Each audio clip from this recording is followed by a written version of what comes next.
Another busy weekend for Colorado Mesa Athletics. The CMU Baseball team wrapped up their 4-game series today against New Mexico Highlands at Simplesio Field.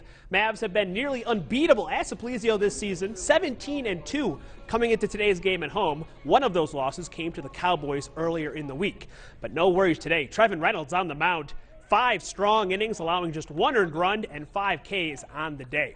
He also had some pretty good defense behind him. In the 3rd inning, Josh Shapiro out in left center field with a runner on, uses those wheels to snag a ball in time. That would have been dangerous if it dropped. Still scoreless for the Cowboys. Then the Mavs went swinging for the fences. Bottom 3rd, Jordan Stubbings with nobody on. That one heads all the way out and well over the wall. That's a solo bomb. It's 2-0 CMU. Same inning, just 2 batters later, Dominique DeMarco. These guys have had an explosive year, both with their 7th home run of the season. The Mavs take the series against the Cowboys, a 10-1 final. CMU moves up to 22-6 in conference play.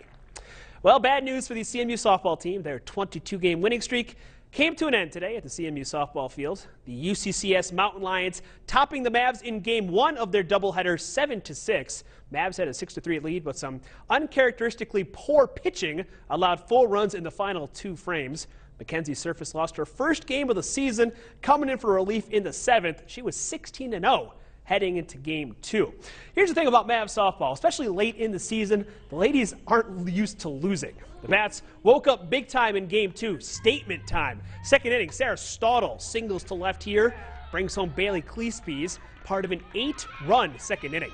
Next inning, Brooke Domer in the 3rd after almost hitting a home run but throwing 1 foul. Very next pitch, she does that.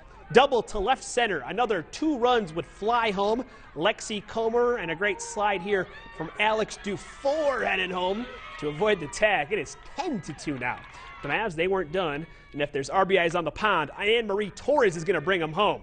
A single through the gap. Doomer has speed. She gets home easily. Just felt like the Mavs had a chip on their shoulder all game long. A 13-3 final. A mercy in 5 innings. The Mavs could clinch the RMAC regular season title in their pod series next weekend when they play the 2nd-ranked Colorado Christian Cougars twice. Well, it was senior day at Walker Field for the CMU men's lacrosse home finale, with the younger of the Dash family sibling singing the national anthem before the game.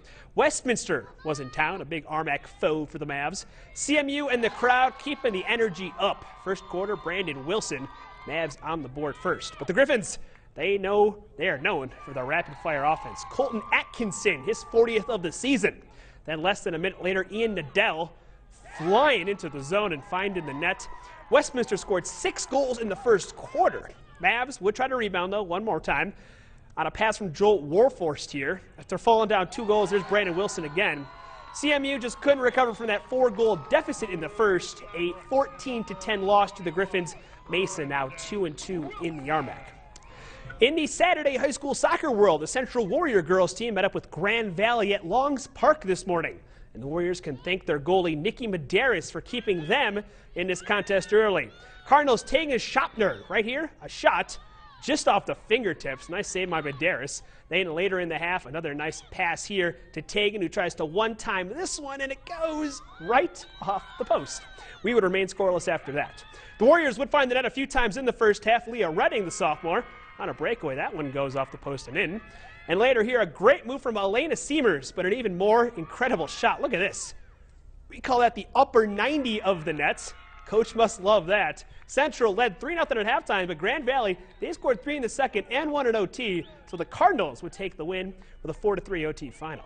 Finally, the Denver Nuggets back to even in the first round of the NBA postseason, a 117-103 final against the San Antonio Spurs. They take the win in Game 4 and make this a best-of-3 series to advance to the Western Conference. Game 3 will be Tuesday night at the Pepsi Center. That's your sports segment. We got more after the break.